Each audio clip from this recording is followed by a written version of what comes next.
Welcome, Daniel, to the Not Just Leadership podcast. Great to have you here. Thanks for joining us. Yeah, no, thanks so much for the invite. Much appreciated. Really appreciate you being here. And we might kick things off by just letting you introduce yourself, because I feel like you're the best person to describe, who you are and where you come from and what you do. So if you just give us a little bit of an introduction of who Daniel is. Yeah, sure. Well, my name is Daniel. I'm originally from Colombia. I've been here in Australia for about 10 years. So now I'm Colombian Australian. I initially came here actually for just only 6 months to study English. I think that most of migrants start to study like that. And through the process, I started to go to different visas and then do a master's degree in sustainable energy. Then I started working as an engineer. From there, I got the sponsor through my employer. And then, then decided to start here alive. And then I'm just now with my partner with a dog. So living in the north side of Brisbane. What else can I tell you? Well, currently working as a principal engineer for Arc Energy, which is a small consulting firm developing energy projects in Australia. I also like to think of myself like a community builder. I'm the president of ALIPE, which is the Australian Latin American Young Professional Society here in Brisbane. I'm also part of the Sustainable Engineering Society for Engineers Australia. And now currently I'm working on a project to help migrants get into professional jobs. So that's kind of a summary of all the things that I do. So very much a professional in the engineering space. But if you got people to describe you beyond your title, how would people describe Daniel? I think that will be I'm a dreamer, I'm a learner, I'm a doer. I like to do too many things sometimes, I think. Relatable. I'm involved in whatever I see that I can add value. I like to help people. One of the things that drive me is how can I support people to achieve their goals. And that's probably why I'm involved in so many projects like Alive, like Job Pro, like Latinos. I like to support the community, try to do what I can to make this work a little bit better. Yeah, I think we've when we first met, it must have been was it May last year? I think 2024. I think so. In Melbourne at the Australia Latin America Young Leaders Dialogue, and I feel like we've seen each other so many times since then. Networking events around Brisbane. So you really stand out to me as like a very passionate and energetic young person who, as you mentioned, like trying to support your community here in Brisbane and Australia. And I guess like growing up, you grew up in Colombia. What was your childhood like in Colombia? Where are you from? And share a little bit about your early days. Sure. Well, so I'm from Bogota. So Bogota is the capital city of Colombia. I grew up in a middle-class family. Let's say that in Colombia we have a structure of the economy and social structure on a strata, which is probably a bit different than is in Australia. So depending on your societal level and economy, then they distribute the cities. So my grandparents, they come from a really humble beginnings. So both of them are from a small town in Colombia called Monpós, which is a national heritage city in Colombia. But it's a really small city. There is not a lot of development. Well, there is a bit of development coming now, but both of them. So my grandmother, from my mother's side, she migrated to Bogota to just find a better future. And my father also did the same from the other side. So I guess that migration has a bit of influence in my family from the beginning. And then from there, well, I was happy that they create their own economy, their own future. I was able to, growing in a middle class family in Colombia, I was able to decide where did I want to study and what did I want to study. And I guess that I was really fortunate about that because there is not everyone has that facilities in Colombia. So there is people that has a lot of money and then there's people that don't have much. So being in the middle has been quite good for me because I can kind of see both sides of the world. So yeah, I grew up in a family that was pretty united. So I have two siblings, one brother, one sister. I'm in the middle. Yeah. So yeah, I was lucky to have that. I guess those values from my parents on trying to help others, trying to find what is your purpose, and trying to find your happiness too. So they always. When I think of my childhood, I always reminds happy moments. Sharing with we have a big family, so always traveling around to visit my family up north in the coast. Yeah. So I'm the only. I think that our family are the few ones that are Rolos, which is what they call people from Bogota. Yeah. But most of my family are from the coast. So I think that happiness and that vibe is coming from there. Yeah, and when I went to Bogota October last year for a conference, I caught up with Jamie, is your cousin? Yep. Yeah. So I got to see a little bit of Bogota. I was only there for, it was only really 3 days, just in and out for the conference. Spent some time in Brazil before and after, but Colombia is such a rich country in heritage and history and beautiful people. And so many of you are now here in Australia, particularly in Brisbane as well, big Colombian community. Yeah. How did you find the originally coming to Australia? Like, was it for study or for work? And did you connect in with Colombians immediately, or how was it? How was that? I guess jumping a little bit forward to when you came to Australia, how was your transition and arrival here? Well, yeah, I guess that when I came here, I initially came because I was made redundant on my job. So I was looking for opportunities. I always wanted to travel abroad, and I saw Australia as an opportunity. At that time, my cousin was living here, so I initially came to Sydney, and I started creating my network around people from Colombia. So because that was he was my support when I came here, so he helped me to find a place to live, find a job, things like that. So. And what year was that? I think that was August 2016. Yeah. Almost 10 years. Yeah, 10 years. 9 years now. Yeah, 9 years now. So it has been quite a journey. But yeah, so initially it was kind of a bit of a Colombian community.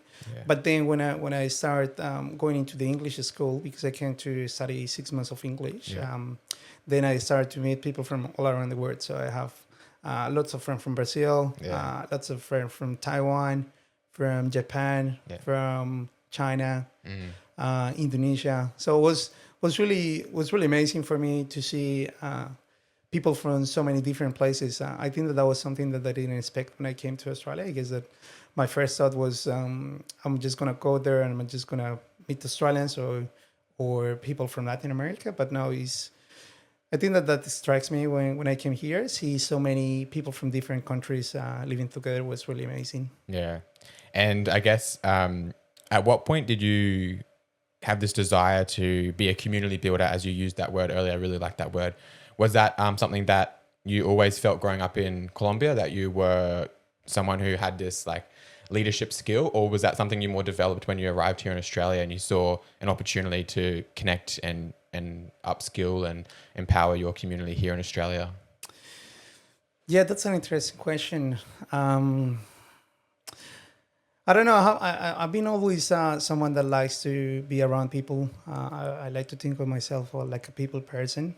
I have always, my family always laugh because I have always lots of friends. I like to be around people. Like when I was young, I like to be involved in different sports. I like to party a lot, go out, meet people. So I think that was always embedded on me, but I didn't actually believe that as a leadership skill that I can make an effort to, build a community or something like that. I think that the first time that it struck to me was when I was in Sydney. One of my friends, I was having a difficult time at the time, and I was thinking just going back to Colombia. And one of my friends invited me to a networking event.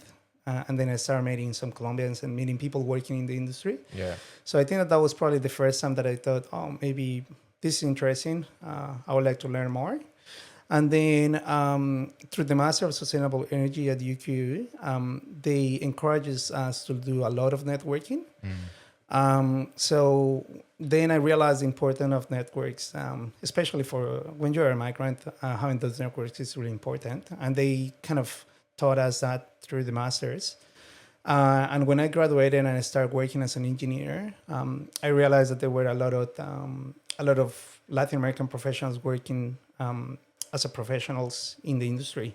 But when I was outside doing other jobs, I didn't realize that that was the case. So I kind of started building the community just to show other people that there was Latin professionals working in the industry, and if they were able to reach out their goal to be working as professionals, then anyone can do it. So that's where I started building the community, and I think that that was probably about 2018, 2019, when I started to realize, okay, maybe, I mean, I have probably these skills that I was not aware before.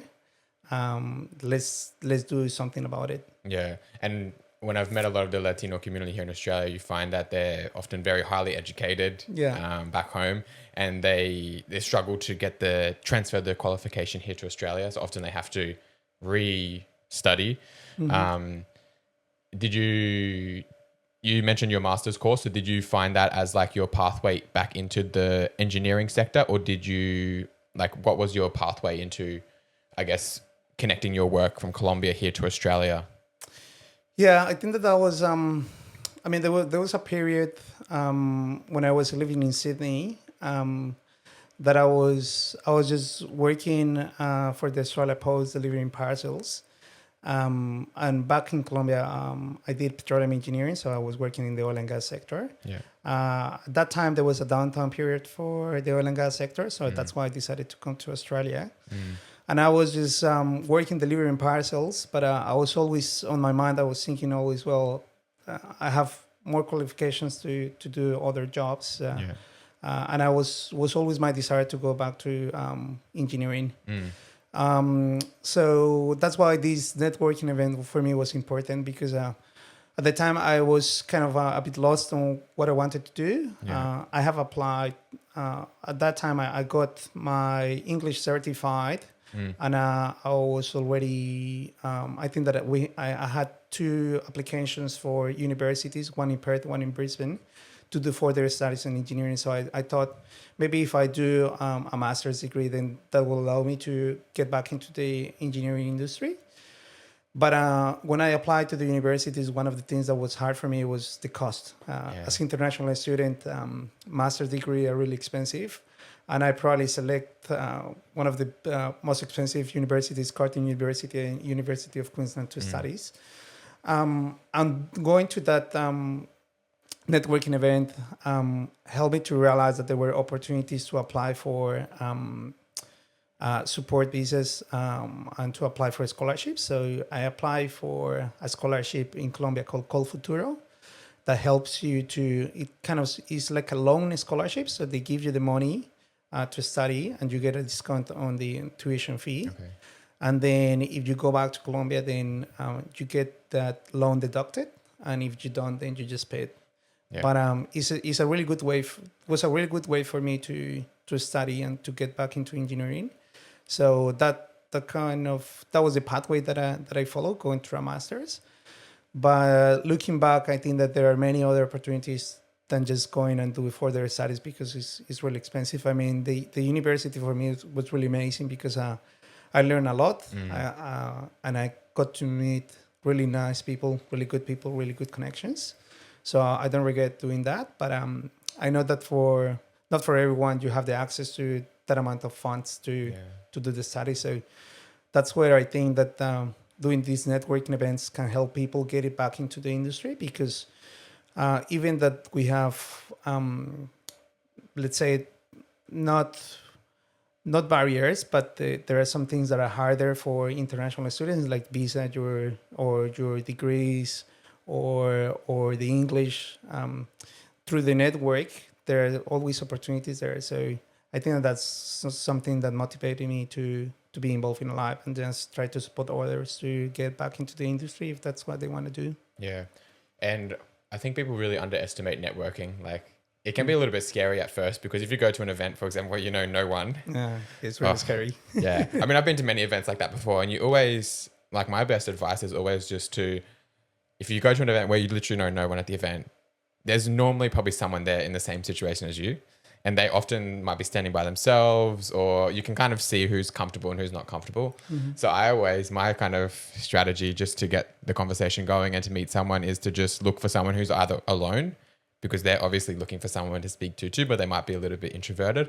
Or the other way is, like, if you go and get a drink or food, as you're lining up, you normally stand next to someone or get it at the same time as them. So you just strike up a quick conversation and then you introduce yourself. So do you have any like advice for networking? Like, I'm sure you've been to events where you haven't known anyone. How did you, like, are you introverted? Are you extroverted? What was your process to kind of introduce yourself and start to make those first connections? Yeah. It's funny because I think of myself like an introvert, but talking to my partner, she said like you are not. But I feel like it's really hard to start that first conversation. It's really hard, and as you know, especially when you go to a place that you don't know anyone, you're just looking around, just tumbling your fingers there what to do. So one of the things that I do is just grab a drink and just reach out to someone. I was listening to the podcast that a good way to go and introduce someone is just to say, I think that I have seen you before. Where did we meet before? So it's like a good thing to enter into a conversation, and then the other person is like, I don't know where I met you, but yeah, well, nice to meet you again. My name is Daniel, and then you start the conversation from there. So that might be an option.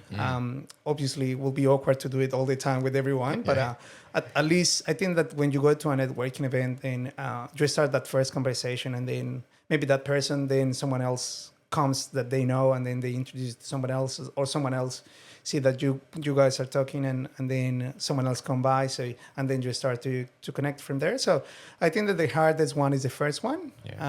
But then once you do the first one, then kind of you shake the nerves, and then you start meeting with other people. But yeah, just the first one is probably the hardest one. Yeah. My other tip will be arrive early to the networking events, because when you are there, whoever comes, then they'll go on with you because you are already there. You're the only one to talk to. Yeah, you are the only one to talk to. So if you are late, everyone is already in their conversation. They're already engaging. Will be harder to get into a conversation. But if you are there early, then you will be, I guess, more easily be approachable. Yeah, no, that's great. I haven't heard that one before, where to say, I think I've met you before. Yeah. That's a good way to kind of, maybe the person might think, gee, I'm crazy. I don't think I've seen this person. But yeah, it's a good way just to break the barrier. Just, who cares? Introduce yourself anyway for the first time. Obviously, being in Australia and coming from another country, you've had probably a lot of different challenges. Are there any particular really big challenges that that you want to share, or that were like a turning point for you? Well, I think that for me was one of the challenges for me was finding what I wanted to be. I guess that one of the beauties of Australia, one of the things that I like the most is that doesn't matter what you do in Australia, you will do well. So every job pays well. So it's kind of finding the right balance on getting the right money that you want and doing something that you love. So, for example, when I got into this comfort zone, working either as a waiter or working for the Australia Post or working as a bartender, I was in a comfort zone that I had enough money to live good, travel around, do the things that I like, but I didn't see myself working my whole life in the industry. You see, so I was always there, but I was always thinking how I can come back to engineering or to do something that I like it. I think that at the time for me it was engineering, so going back to engineering. But I think that kind of developed. So for me, one challenge was I don't know many people in the industry how I can get involved, and I overcome that through networking. So so for me was the main challenge was I have my degree, I wanted to work as an engineer, I have English already, I have my degree certified. How can I get back into the industry? And the answer was going through this networking event. So I went to this mentorship program run by Engineers Australia. They pair you with different mentors. One of them, so you get to pick from the person that you met that night, and you need to send an email and say, this is the three people that I think that I will be a good match with. So I remember that I select the president of Engineers Australia, my current boss, and then another principal engineer in another company. So I picked the three of them and say, well, whoever comes is going to be a good match. They paired me up with the president of Engineers Australia. So he gave me a lot of good advice. He helped me with my CV. He helped me with my LinkedIn, with my cover letter. He helped me to prepare for interviews and things like that. We applied with different jobs with him. Unfortunately, none of them were successful because for me, one of the other barriers were visas. So I went to, I think it was four interviews that I went to the process. I did a couple of interviews with each of the companies and they say, yeah, we like you. And then when it comes to, okay, let's discuss, I don't know, salary and expectations and things. And then the question that was always a barrier for me was, what is your visa status? And then at that time was weird because we were ending COVID and I had a visa that allowed me to work full time, but for 2 years. But the companies were reluctant to take me on board because they say, okay, you're getting into a graduate program, because I was applying for graduate programs because I applied for positions that match my skills and my experience, but I was not getting through. So I say, okay, I'll go to graduate levels, which is kind of bad because if you're already on a higher level, why do you go for graduates? But I thought that was maybe one point to start. So I went to the graduate programs and they say, oh, but you have only the 2-year visa and the graduate program runs for 2. So, wow, what's going to happen after we train you for 2 years and then you leave? So it was kind of a pushback from the company. So when I went through all the process, I never was able to overcome the challenge. And through the network that I had, I decided to one day go and had a coffee with my boss, which my current boss was one of my options for the mentors, but we didn't match up, they didn't match us up in Engineers Australia.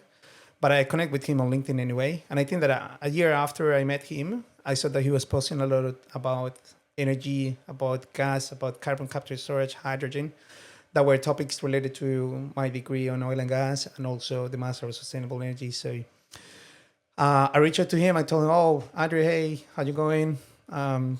Would you be up to grab a coffee? I see that you have been posting a lot on these topics that I'm interested to. So I just want to learn more. And I was just genuinely just trying to get some insight from him, from the industry, and some advice on where can I apply for jobs and things like that.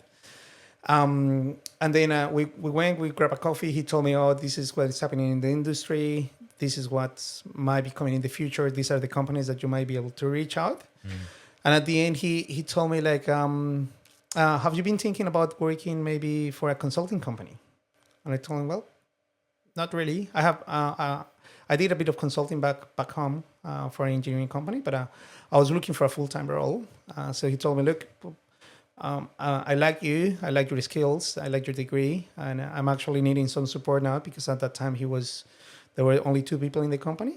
Right. I told me we are getting busier and I probably need some support. I cannot offer you full-time that you're looking for, but I might be able to offer you some casual for a couple of months and then we see how it goes. Yeah.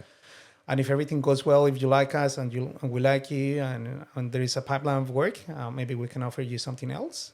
And I told him, I was working casual for the University of Queensland at the time as a research assistant. Yeah.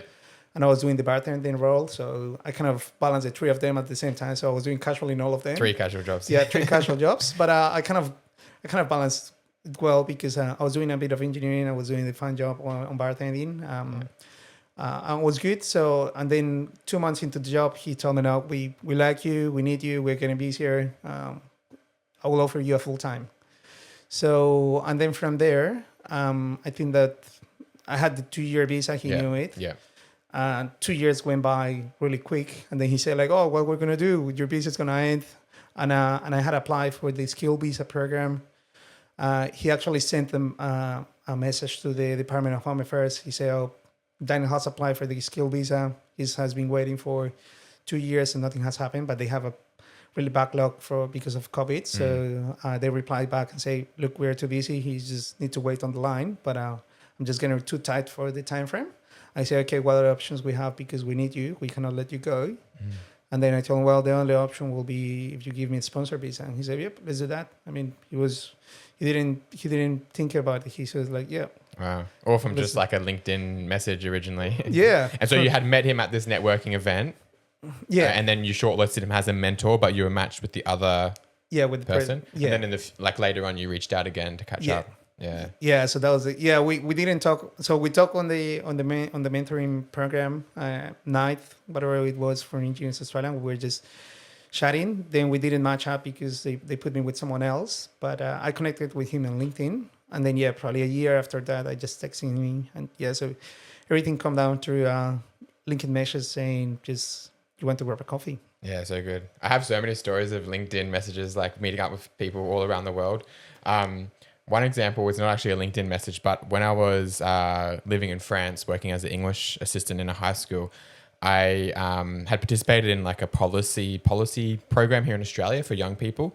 And so I messaged the CEO of the organization and said, "Hey, I'm moving to France and I'm living on the border of Switzerland." So I was very close to Geneva. It was like 10 minutes on the tram. Okay. And I messaged him and said, "Hey, if there's anyone I should meet in Geneva," because I was interested in networking because I was working 10 hours a week in a French high school. So I had time on my hands and I wanted to travel and network. And I said, "If there's anyone I should meet in Geneva, let me know." He's like, "Oh yeah, I'll introduce you to the Deputy Australian Ambassador to the," wait, have I got the right wording? Deputy Australian Ambassador to the United Nations. Okay. Wow. And so I ended up having a coffee in Geneva with the Deputy Ambassador to the United Nations from Australia. He's like, "What are you doing like in France?" He's like, "Tell me more about your background." I'm like, "Yeah, just here like on 6 months contract working as an English assistant." And that was October 2021. Okay. So I had to get permission to leave Australia because the borders were closed. And so, there weren't a lot of Australians traveling, and he obviously wasn't receiving any visits from Australian ministers or delegations because Australia was completely closed at that point. Yeah. So it's kind of advantageous for me. But I think even if he was like busy and all the borders had reopened, he probably would have still accepted to have a coffee. And I find that I'm not sure if it's specific to Australian culture, but I always find it's very easy to connect with Australian professionals and even diplomats overseas. If you've got a reason to meet with them and you're not just there to waste their time, they're normally pretty open. They'll pay for your coffee. They're keen to hear about you, and you can frame the message like, "I want to learn from you," and of course they're going to feel honored. Or if someone messages them, a young professional saying, "Oh, I want to learn from you. You're a great inspiration for me," they're probably going to give you 30 minutes or an hour of their day. And the worst case scenario is they'd just say no, like, "I'm too busy." Yeah. And then it's like, okay, no worries. Like, at least you've made the first step. They've seen your name. You've connected with one more person, even if you don't meet in person. So I could go on with a lot of different stories from LinkedIn, and like, you've seen me always like meeting different people. I think you're the same. Like, you just take the plunge, just send a message, and maybe you might get a job out of it. Maybe you might just meet someone and learn something from them.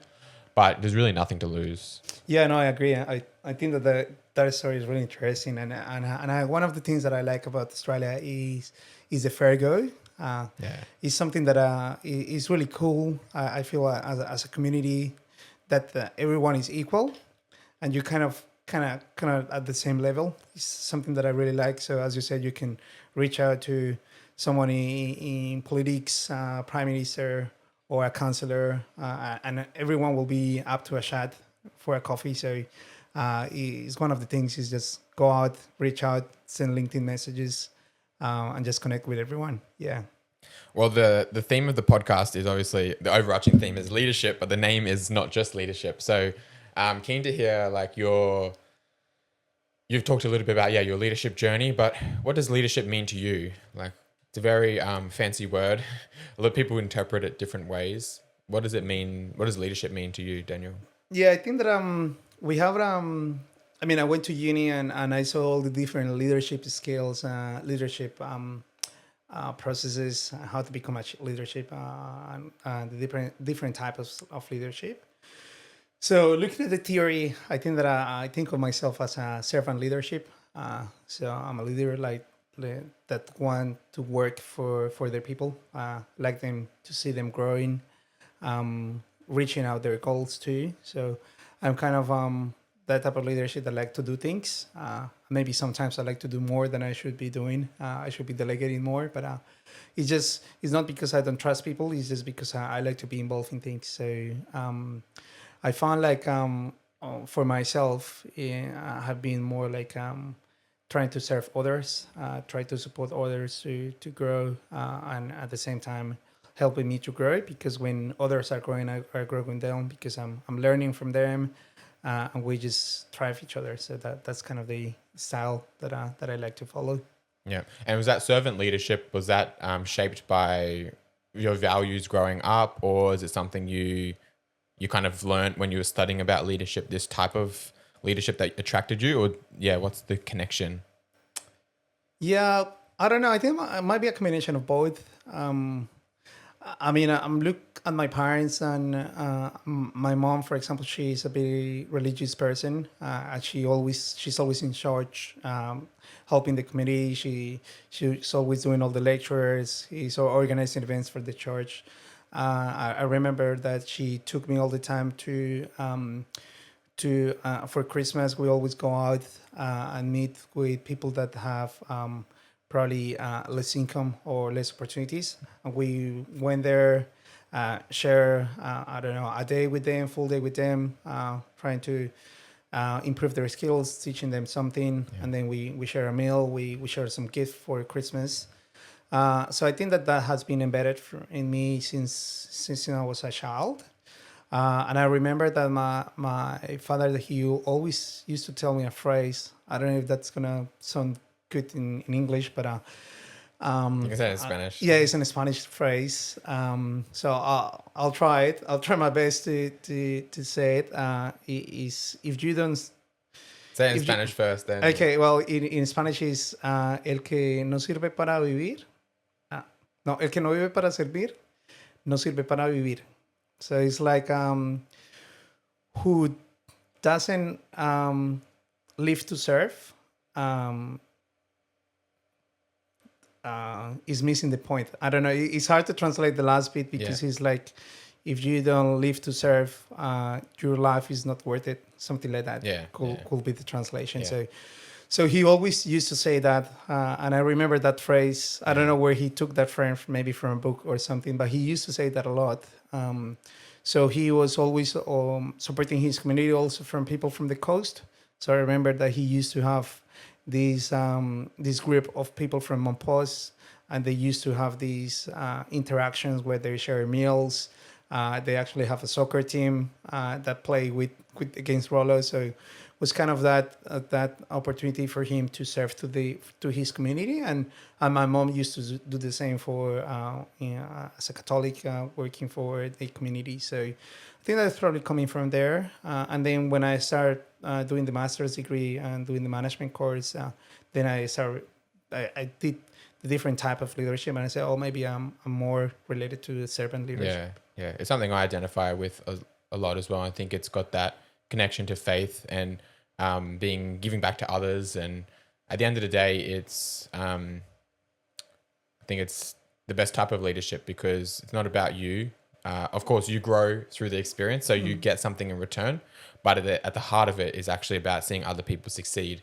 So I think it's it's something I should study more, this servant leadership topic, because it's always something that I hear coming up a lot with people I'm around, and I'm attracted to this I guess philosophy of leadership as well. And like, as young professionals, I guess we're always growing and always learning new things. Is there something that you feel like you're still learning or still growing, like on this journey of life, if let's put it that way, like very philosophical, but like, what are you learning about yourself, like, as you continue to be a leader in the community? Yeah, I think that every day for me is learning. it's funny because my partner said that I'm a nerd. I always like to be doing something. Yeah. So I like that kind of person that is always looking to improve, looking to learn something else, getting into all the different courses that I can find online, trying to read a little bit more. So lately I have been kind of studying a lot on mindset, on leadership, how to be a better person too. So I kind of have been listening to different podcasts on how to improve yourself, how to be a better leader, how to be a better person, how to organize yourself too. Probably one of the things that I need to that I'm learning and I want to learn more is how to take the most out of my time. Because I like to do so many things, it's always hard to do all the things that I want to do. So try to improve. What do I focus my time on is one of the things that I wanted to learn. But I think that I'm always in a constant learning exercise through work. I mean, in engineering, you always learning different things. So I work in different projects, and every day is a new learning opportunity for me. But outside of work, I'm always trying to improve as a person and as a professional. Yeah, yeah. I think that's a beautiful way to segue into the end of the podcast. So just wanted to wrap up and just if you can narrow it down to like one person who's really inspired you, would there be someone you could pick? I'll probably go with both my parents. Yeah. I think that both of them have taught me a lot. So what I was saying before on trying to serve the community and find a purpose. So I think that both of them have find the purpose in their own way. So my mom through the church and through the faith, and my father through music and culture. So I think that they have taught me a lot on how to be a better person and how to also grow not just by myself but also lifting others. So I'll probably pick them as my guide. In Latin America, you have families are very close. I find there and very connected, and it's important too here in Australia. But I find even more so in Latin America. Often, sometimes the children they live closer to the family than we do in Australia. Like I live very far from my parents here, and I've lived like since I was 18. I've lived a long way from them.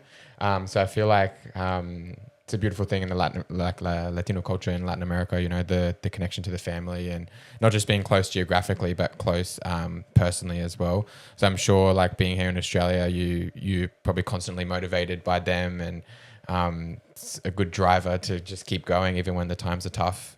Yeah, no, definitely. And that's probably one thing that I probably miss the most in Colombia. I mean, as you say, we have a really close relationship with our families. So I used to catch up with my cousins every now and then. Every couple of weeks we go out. Well, you met Jaime, so we're pretty close. So it's kind of that connection with the family is really important in the Latin American culture. I probably will say that that's probably the thing that you miss the most when you're outside is that you don't have that connection. I mean, nowadays it's pretty, I guess that is much better because you have internet, you have FaceTime, you have all these different tools that connect you to them. But it's not the same as just going. Yeah, it doesn't replace us. Goes there and share a meal, share a drink. So that's probably one of the things that you miss the most. And one of the things that you value the most when you're back there. So when I was there 3 years ago. I was able to reunite all my family, so all my cousins. So we went to countryside, and then we were like 50 people all together. So that's one of the things that we appreciate a lot, especially when it comes to special dates like Christmas, birthdays, anniversaries, and things like that. So yeah, definitely is part of our culture a lot. Yeah. And so to finish up, what's one thing you wish you knew earlier? If like one piece of advice you could give to yourself, if your younger self, what's one thing you wish you knew? I think it was the importance of networks. Yeah. I think that especially when you are a migrant, going out and put yourself out to the network is really important. So I wish that I went to that networking event when I arrived in 2016 instead of 2 years later. Because then it kind of helps you to it motivates you and helps you to find a pathway on where you want to go. The beauty of Australia is that you can do whatever you want. That's what I feel is a land of dreams. I always think of Australia as a land of opportunity. So you can do whatever you want to do, but it's finding what you want to do, what makes you happy, what is your purpose. And you can do that through networks. You can go out and meet new people and see, okay, maybe that's something that inspires me. So for me, for example, helping others is something that I like. And that's why I'm involved with Alive, Job Pro, and all the organizations that help people reach out different goals. So yeah, I think that importance of networking, go out and just introduce you to someone, maybe text, send them LinkedIn message, and you never know where it's that gonna end. So. Yeah, absolutely, 100%. Well, Daniel, it's been a privilege to have you on the Global Institute for Leadership podcast, Not Just Leadership, and really inspiring to hear more about your story. And I've learned a lot as well. So keen to see where your career takes you and the connections you make here in Australia. So thanks so much for your time. Yeah, no worries. No, thanks so much for having me here. Much appreciated. Thanks, Daniel. Thank you.